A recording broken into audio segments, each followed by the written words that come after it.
Deixa eu te falar um pouco então sobre os tipos de aposto. Fica aí que tem 3 questões até o final para a gente encerrar esse assunto. Então, vamos lá. Deixa eu te falar da primeira questão. Pausa o vídeo, resolve, depois volta aqui. Bom, primeiro de tudo, vamos relembrar, a gente já falou disso aqui no canal, mas vamos relembrar rapidamente a diferença entre o aposto e o predicativo do sujeito. Só dando uma passada, tem outros vídeos para você falando sobre isso, vou deixar alguns deles aqui na descrição do vídeo, beleza? Mas olha só, Gregório de Matos, autor do movimento barroco, é considerado o primeiro poeta brasileiro. E Gregório de Matos, contrariado, escreveu poemas religiosos para se desculpar com a alta sociedade baiana. Qual que é a diferença entre os dois termos em destaque aqui embaixo? Cara, perceba, no seu ponto mais geral, claro, o aposto é uma função sintática meio polêmica, eu falei disso no principal vídeo para você assistir, que é o do aposto circunstancial, algo que se fala pouco e vai mostrar bem essa polêmica envolvendo o aposto. Mas o principal, assim, o básico, né, o inquestionável, é que o aposto principalmente vai funcionar substituindo o referente. Então imagina, de quem eu estou falando? Quem é a referência? O Gregório de Matos. O Gregório de Matos é considerado o primeiro poeta brasileiro. Bacana.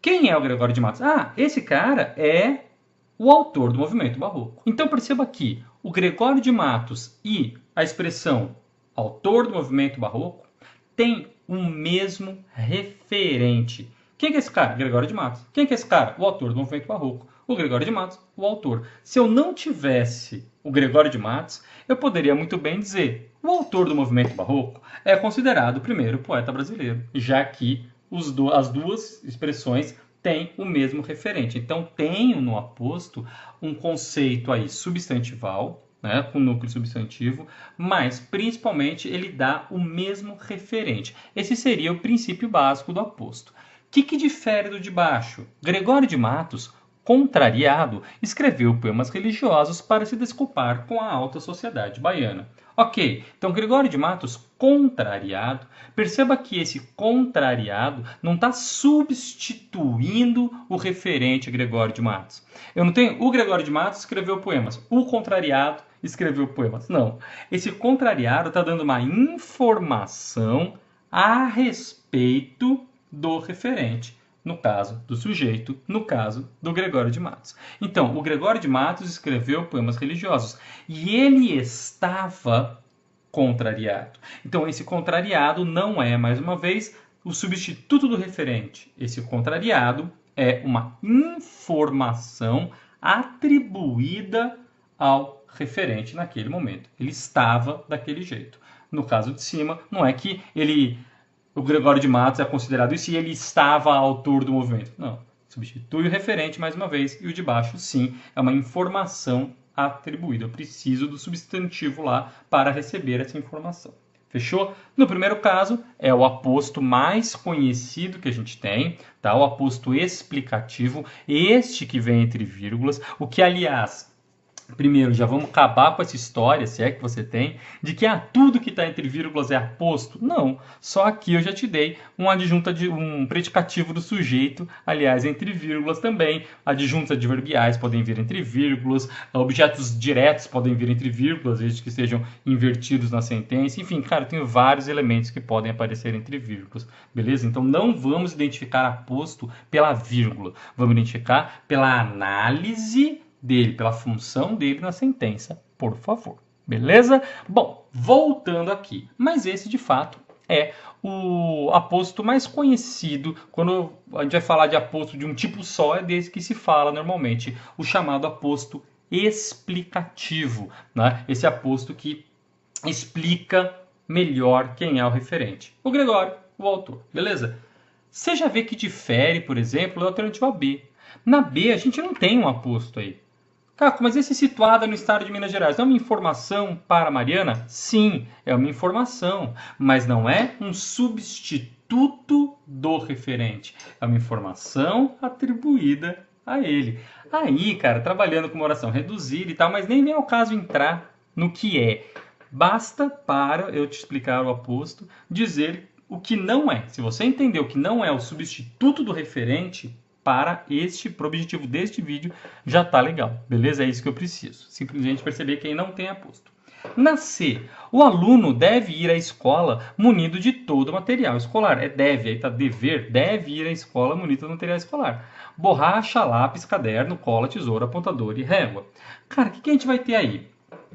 Eu tenho essa enumeração, borracha, lápis, caderno, cola, tesoura, apontador e régua, como uma enumeração de algo que foi dito antes, que é a generalização pelo pronome indefinido todo. Então, o aluno deve ir munido de todo o material. Borracha, lápis, caderno, cola, tesoura. Munido de todo o material. Munido de borracha, lápis, caderno. Munido de todo o material. Munido de borracha, lápis, caderno. Você percebe que eu tenho a essência de ser o mesmo substituto do referente. Eu posso me referir a isso enumerando cada um, ou posso me referir a isso abarcando todo o material. Beleza? Tradicionalmente, se diz que o aposto é o termo posto depois, e já já você vai saber a importância dessa informação. Mas tradicionalmente se diz que o aposto é o termo que vem depois. Primeiro eu dou o chamado principal e depois o aposto. Nesse caso da C, ele não está explicando o que é o todo, como ele fez lá no de cima, que eu tenho um referente no A, que é um referente, e uma explicação para ele. Mais do que isso, ele está enumerando termos que a princípio foram generalizados. Nesse caso, vamos chamar essa sequência, então, borracha, lápis, caderno, de aposto enumerador ou enumerativo. Normalmente se chama de enumerativo. Eu coloquei aí enumerador porque a questão usou enumerador no item D, então eu quero usar o mesmo nome para manter o paralelismo. Mas pode ser chamado de enumerativo também, isso é o de menos, ok? Agora, cara, olha mais uma tretinha aí envolvendo aposto, além da treta do aposto circunstancial que eu falei no outro vídeo. Vou deixar o link aqui para você. Dá uma olhada nessas duas sentenças. Deixe em ordem todo o material. Deixe em ordem todo o material. Lápis, borracha, caderno e cola. E lápis, borracha, caderno, cola, todo o material deve estar em ordem. No primeiro caso, a gente teria esse aposto enumerativo, como eu falei para você. Porque, tradicionalmente, tem-se o segundo termo como aposto. Então, todo o material, vou enumerar. No segundo caso, a maioria dos gramáticos, a normativa no geral vai aceitar que, como o todo vem depois, esse todo é que está fazendo... esse todo que eu fiz aqui é que está fazendo papel de aposto. Então, eu tenho lápis, borracha, caderno, cola, e o todo resumindo o termo anterior. Caco, mas essa é uma questão de ordem física? Mas para alguns gramáticos, para a maioria, aliás, dos gramáticos, essa diferença vai acontecer. O aposto é quem está depois. Então, aqui eu enumerei algo que eu disse, aqui eu disse e depois usei uma palavra para resumir tudo que eu disse antes. E vai chamar isso de aposto resumidor ou resumitivo. Ok? Bom, qual é a treta aqui? Alguns gramáticos, como inclusive o Evanildo Bechara, que é a nossa grande referência muitas vezes, embora tenha uma contradição dele que eu mostrei no vídeo passado para você, alguns gramáticos vão dizer assim, cara, não, o que eu tenho é a mesma coisa. Simplesmente eu trabalhei com uma inversão. Então aqui eu tenho o mesmo aposto enumerador, só que ele está anteposto, ele está invertido na sentença. Assim como eu posso começar uma sentença com objeto indireto, para você eu entreguei meu coração. Pronto, comecei com objeto indireto, inverti o objeto indireto. Eu posso inverter o aposto, Por que eu preciso deixar o aposto lá no final? Mas a intenção, então, é essa, o todo é que é o principal. Então, eu simplesmente coloquei o mesmo aposto enumerador, mas numa inversão sintática. Baseada em que essa análise? E eu, individualmente, até gosto dela. Eu gostaria de trabalhar com ela. Mas, como eu falo, eu vou no que a questão for. Eu vou na da questão, claro. Tá? E a maioria dos gramáticos, de fato, não vai nessa. Vai dizer o quê? Esse cara é o aposto. Mas com base em que esse questionamento? Com base na concordância verbal. Você percebe que o verbo dever está concordando com o todo. o verbo está concordando com o aposto. Então, o que a normativa tradicionalmente vai dizer? Eu tenho sujeito, lápis, borracha, caderno, cola, mas, havendo um aposto resumidor, o verbo vai concordar com o aposto. Cara, cá para nós. Não é mais fácil seguir a análise, mais lógica seguir a análise de que o verbo concorda com o sujeito e deixar o todo como sujeito, certo? Como o termo principal? Não é mais fácil? E de fato assumir que isso aqui é um aposto, que está anteposto? Todo material deve estar em ordem. Lápis, borracha, caderno, cola. Fosse isso, lápis, borracha, caderno, cola seria aposto e o todo seria sujeito. Só porque eu inverti a posição, só porque eu trouxe aqui para o começo, eu vou dizer que isso virou sujeito e agora o verbo está concordando com o aposto, sendo que a estrutura é a mesma. Aí a gente está se apegando mais a uma estrutura física do que a uma relação sintática. Questionamento válido, questionamento com o qual eu concordo, mas eu vou na da questão. Beleza? E a gramática tradicionalmente não vai trabalhar assim, mas se você ficou com essa pulga atrás da orelha, saiba que não é só você. Esse é um questionamento na base da linguística que existe. Fechou? Bom, vamos voltar para a questão. O que eu tenho? Funcionários da limpeza, auxiliares, coordenadores, professores, todos devem comparecer à reunião. Cara, tradicionalmente, eu vou falar aqui, verbo dever, concordando com todos, mas esse todos é aposto resumidor ou resumitivo, ok? Aí você fala, puxa, Caco, mas se existem gramáticos que dariam isso como aposto enumerador, já que ele não grifou nenhum termo, eu não poderia entrar com recurso?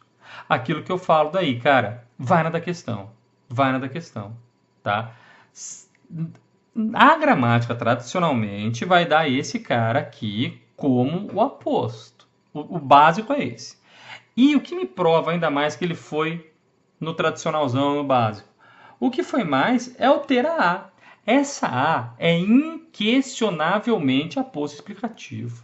Inquestionavelmente. Essa aqui, eu até poderia argumentar, mas eu teria que rolar uma argumentação, citar autores e tal. Cara, vai na da questão. Se eu tenho uma que é inquestionável e outra que é uma briga que eu estou comprando, vai na inquestionável, cara, tá? Ninguém no concurso está querendo saber o seu conhecimento de linguística tal amplo. Quer que você marque o X ali. Fechou? Beleza? Então a gente vai até onde é importante para marcar o X. O que eu estou destacando aqui para você é que se eu não tivesse essa alternativa A, eu poderia sim considerar a D como correta com base nessa análise válida do aposto enumerador antecipado. Beleza? Fechou? Mas vai na da questão. Cara, eu gosto sempre de levantar as polêmicas aqui, porque, claro, você já sabe que o canal é principalmente destinado a você que quer se aprofundar e ter um conhecimento mais aprofundado, além do macetinho, da regrinha que vai resolver só algumas coisas. Beleza? Você quer ter esse conhecimento aprofundado, você está no lugar certo. Aliás, deixa o seu like, deixa o curtir e vamos para a próxima questão. Dá uma olhada aí, pausa o vídeo.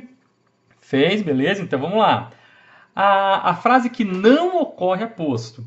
A água do rio Amazonas poderia inundar o Nordeste.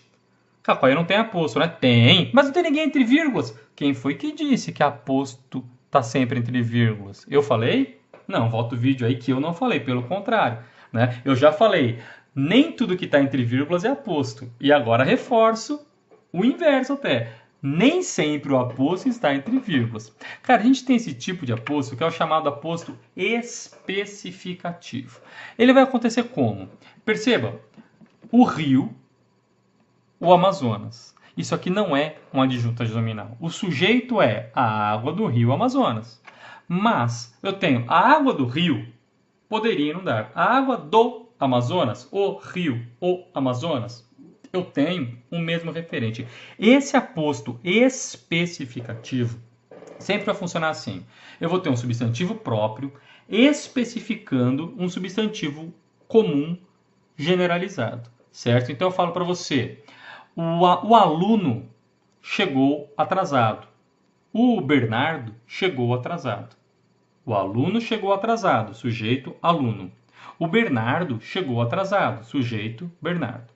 Se eu fizer o aluno Bernardo chegou atrasado, o núcleo do sujeito vai ser aluno e o Bernardo especificou qual aluno. Mas, mais uma vez, diferentemente do que uma adjunta de nominal faria, simplesmente ajudando a compor o referente, esse substantivo próprio substituiria o referente, o núcleo, percebe? Só que de uma maneira mais específica. Então, o aposto especificativo é esse, um substantivo próprio, logo depois do substantivo comum, especificando qual é, no caso, o rio Amazonas. Rio vai ser o termo principal, como eu te disse, e o Amazonas especificando qual rio. Caco, mas e aí, o aposto está dentro do sujeito? Quem foi que disse que o aposto deve estar entre vírgulas? Uma cetologista? Só se for, porque eu não, beleza? Para você que está aqui no canal, isso não é suficiente, beleza? Para nós, na Rússia, o comunismo é um cachorro morto. Bom, aí você vê, aí não tem aposto, tá? Para nós, na Rússia, o comunismo é um cachorro morto. Na Rússia não é aposto, é adjunto adverbial. E a gente não tem nenhum aposto especificativo, nada do que a gente viu. Lula e Sarney vieram de partidos diferentes. Um do PT, o outro do PMDB. Aí, cara, a gente vai ter o chamado aposto distributivo. Um outro tipo de aposto, tá? O aposto distributivo. Olha lá.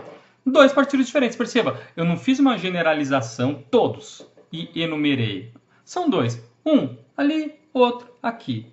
Ok? Eu distribuí os caras, né? Então, o Lula e o Sarney vieram de dois diferentes.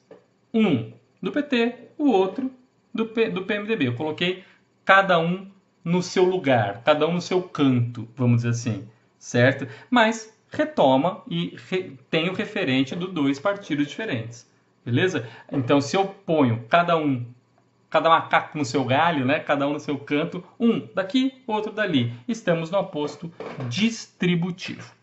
Milor Fernandes, jovem, não sabia o que fazer da vida. Cara, para esse aposto, você vê, esse aí foge um pouco do que a gente tem visto de substituto do referente, né? O que difere esse aposto, do predicativo do sujeito? O fato de ele não indicar necessariamente uma informação para o Milor Fernandes. Naquele momento ele estava de tal maneira. Não, mas dá uma circunstância para a situação. Nesse caso, uma circunstância de tempo. Então, Milor Fernandes, quando jovem, não sabia o que fazer da vida. Certo? Na época em que era jovem e tal, não uma informação para ele, mas sim uma circunstância. Esse vai ser o chamado aposto circunstancial. Claro, agora pode ter aparecido, pera, achei que eu estava entendendo, não estou mais. Tá sim, tá sim. Esse aposto circunstancial é polêmico, por isso que eu tenho um vídeo só para ele, está aqui na descrição do link desse vídeo aqui. Aliás, não se esqueça de deixar o seu like e o seu comentário para eu saber que você passou aqui e para ajudar o canal a crescer, beleza? Me ajuda a crescer e me ajude a te ajudar. Quanto mais o canal cresce, mais vídeos eu faço para você, ok?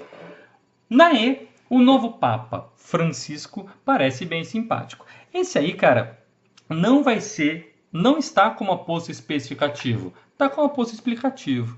Por quê? Se fosse o Papa Francisco, parece bem simpático. Assim, qual Papa? Francisco. Quando ele faz o novo Papa, ele já fechou o referente. Por isso que esse aí até está separado por vírgulas. Se eu tivesse 3 novos papas, vamos supor que papa é difícil a gente pensar em 3, mas vamos supor que eu tenha 3 coordenadores de uma empresa. E a empresa contratou 3 coordenadores novos. Eu tenho o novo coordenador João, o novo coordenador José e o novo coordenador Pedro. Todos nomes bíblicos, né? O novo coordenador João, o novo coordenador José, o novo coordenador Pedro. Então, se eu falasse o novo coordenador, qual? Ainda não fechei o referente. Eu preciso falar, o novo coordenador tal. Aí fechou, aí eu especifiquei qual é para poder compor o referente. Agora, quando ele fala o novo Papa, já é só um, já fechou o referente. Então não tem o novo Francisco dentre outros. Não, o novo Papa. É o Francisco, vou te explicar qual é o novo Papa. Então, olha a diferença. Se eu falar o rio, pô, qual rio? O Rio Jordão? O Rio Amazonas? O Rio Paraná? Qual rio? Então, dentre vários, tem o Rio Amazonas. Especifiquei qual dentre vários rios. No caso de baixo, da E, o novo Papa, que é o Francisco, parece bem simpático. Então, o novo Papa, Francisco, parece bem simpático. Então, esse apóstolo está explicando qual é o novo Papa. Fechou? Percebeu a diferença entre a A e a E? Ok? Para o caso da questão, o que interessa é que os dois são apostos e eu só não tenho aposto na B.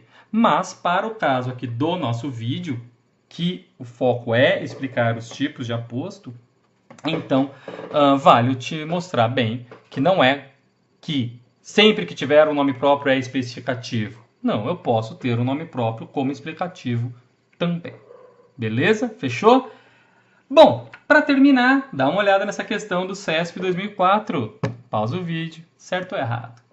Beleza? Então você tem lá, o homem, como ser histórico, é o construtor da sociedade responsável pelo rumo que ela vem tomar. Eu deixei essa questão aí, depois dessas duas que a gente fez, acredito que tenha ficado claro para você.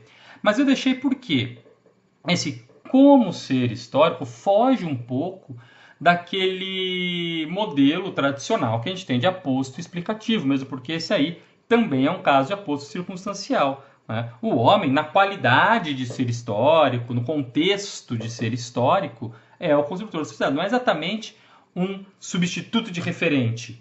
O homem é construtor. Como ser histórico é construtor? Não. Está numa questão de, nessa circunstância, é construtor. Então, perceber aí que é um aposto, sim. Porque o aposto esclarece ou justifica as razões das características do homem que o período sintático apresenta a seguir. Então, é um aposto que apresenta razões, justifica essas razões por ser um ser histórico, é o construtor da sociedade. Percebe? Não é um aposto explicativo. Ele não está substituindo referência, explicando quem é o homem. Não. Está justificando razões. E muita gente não vê isso como aposto. Mas você vê, o CESP trabalhou como um aposto tranquilamente, aceitando então o aposto circunstancial, que é o que de fato é esse elemento aí. Fechou? Maravilha? Bom, espero ter deixado claro, espero ter ampliado um pouco a sua visão de o que é o aposto e tal. Mais uma vez, vou deixar para você aqui o vídeo sobre aposto circunstancial. Qualquer coisa, volta o vídeo, agora que você já viu todos, volta o vídeo, vai anotando um por um para você ter tudo direitinho aí, as várias possibilidades de ocorrência de aposto e já treinando na questão. Minhas redes sociais, todas aí para você, cacopena@provadeportugues.com.br, me acompanha lá no Instagram, dicas quase diárias para você. O site, todas as terças-feiras, tem blog, artigo novo no site, tá? Todas as terças-feiras tem artigo novo. E a fanpage lá no Facebook, já curtiu? A fanpage tá lá no grupo para receber as notificações de vídeos, informações diversas sobre concurso, PNL e tal. Espero que sim, porque tem muito conteúdo para você que está aqui comigo, beleza? Eu quero que você receba todos eles. Então é isso aí. Muito obrigado pela sua participação. E até o próximo vídeo.